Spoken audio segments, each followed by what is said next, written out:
Well, Barry Lopez is interesting. I remember trying to get him to do my written interviews about a decade ago, and he was one of these people, even back then, who didn't have his own email. I had to go through his publisher and his agent, and he sent me a letter or a postcard or something that said thank you, but he didn't want to do it or whatnot. But yeah, he's someone who I would say is, I mean, he's a good, solid writer.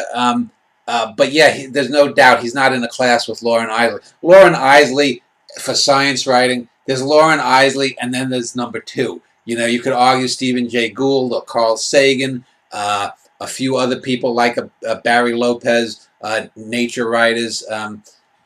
Even though he was personally an asshole, Edward Hoagland was a good science writer too. But yeah, Lauren Isley is a cut above everyone else, and so. But and it's interesting when we're speaking about overlooked writers and books. He seems to be one of the best examples of someone who's never really gotten his due.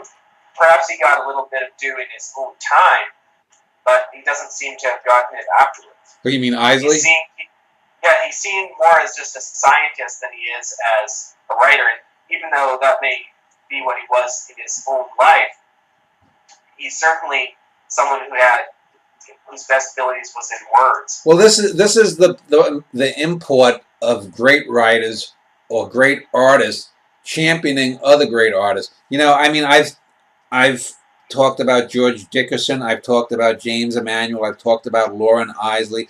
In Nebraska, you've got Lauren Isley, John G. Neihart, Weldon Keys, James Emanuel, Willa Cather. You've got like 5 writers there who are probably amongst the top 25 American writers, published at least, of all time.